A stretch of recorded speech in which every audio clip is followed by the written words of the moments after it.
economics to just use black labor, to use African labor, stolen from Africa, kidnapped from Africa. Slave. Come over here, work for free. Hundreds of years.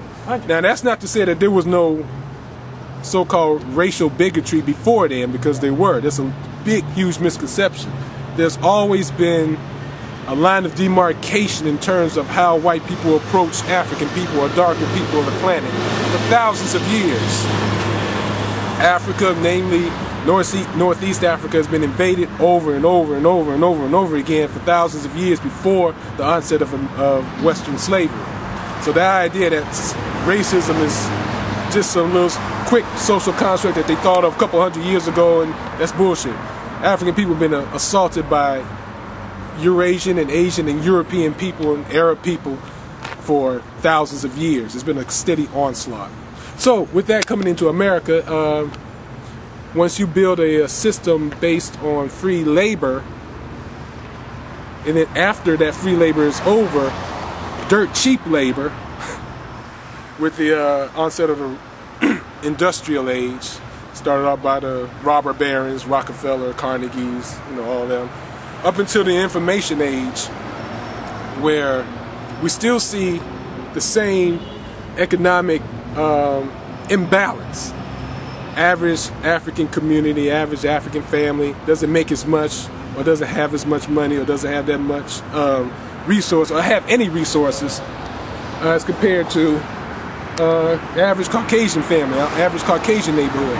As a matter of fact, at the onset of slavery, at the onset of America's genesis, after they stole the land from our indigenous brothers and sisters, Europeans from the agricultural age into the industrial age, and actually when America was founded, it was the tail end of the agricultural age going into the industrial age. Europeans, and I mentioned them before, the Carnegies, the Rockefellers, DuPonts, all these rich Europeans owned well over 90% of the land. Caucasian people own 90% of the land. A couple hundred years later, all these advances, all these marches, all these protests, all these bills signed, it's the same damn thing. African people own next to nothing, a fraction to 0 to a fraction percent of the land back in slavery times. African people own a 0 to a fraction of the land now. Land is the focus of economics. As a matter of fact, people, land, and knowledge is the focus of economics. If you don't own the land, you're not rich. So, that's the crux of that. If you're not running any resources, you can forget it. But I want to talk to the young people. How does a young person deal with? Is it on? It's I think so. Yeah. Talk to a young person, because they don't have the racial baggage. A lot of them, they're kind of confused. How would they maneuver race and class in modern America? A young person in high school and college, how they gonna deal with it, man? Be a bootlicking Negro, be an Uncle Tom, be a Republican, be a race neutral, they call it post-black person. I'm not even black, I'm whatever, like Barack Obama. Folks won't even call him African American no more. They say he is biracial. He's not even black, he's biracial. Yeah, and Barack himself would tell you he's black. He's African American. I'm saying, you know what I'm saying? Yeah, exactly. There was supposed to be a movement to lift poor people and African people and Mexican people and poor white folks and black folks, of course, from the situation that we see ourselves involved in, this exploitation. And it was supposed to be hip-hop. Yeah, I'm laughing too. And to a certain extent, hip-hop has done very well.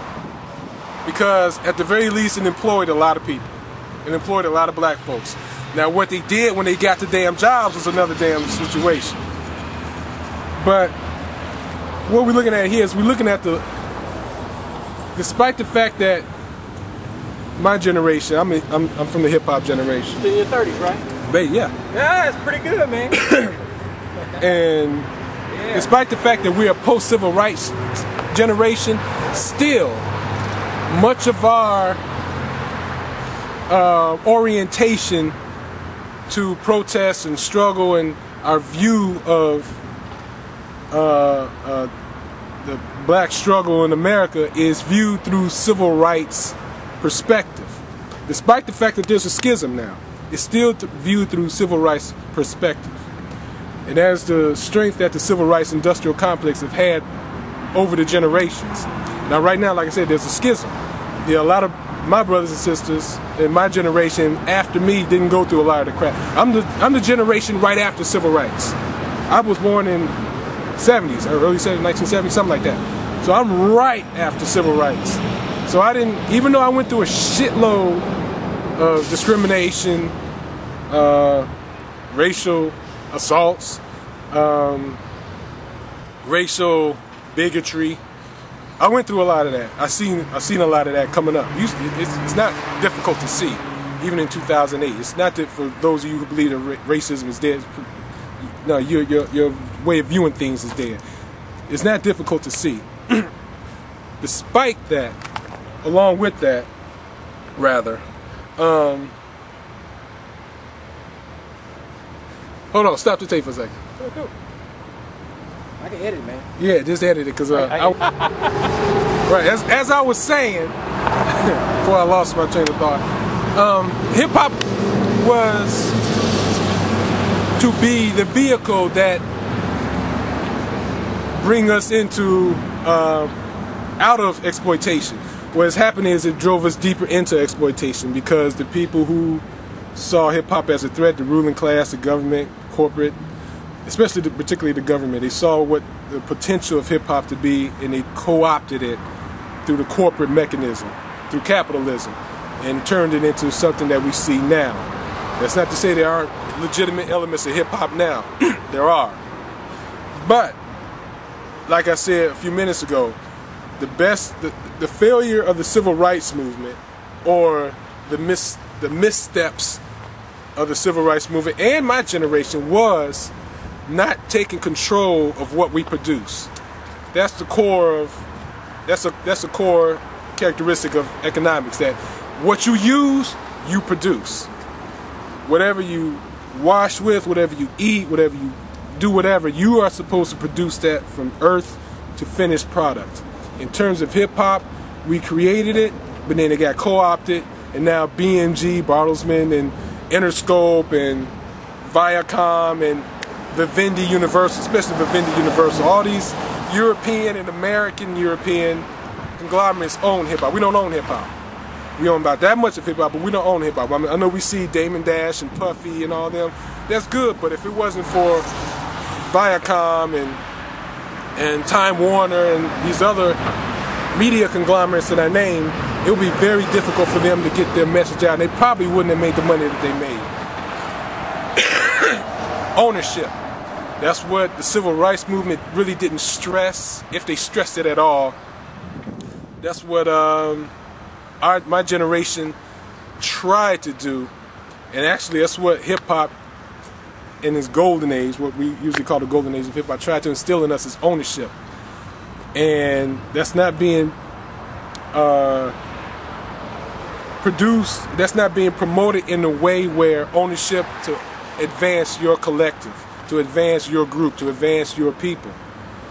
We think in terms of ownership of, I'm getting my hustle on so I can survive out here. I'm getting my hustle on so I can eat, so I can get, it's ownership for the sake of materialism, and not ownership for the sake of advancing your collective people. That's the problem right there, and that's why a lot of brothers and sisters don't understand the importance of that type of ownership and why we're being exploited. Because if you're into hustling and just to survive and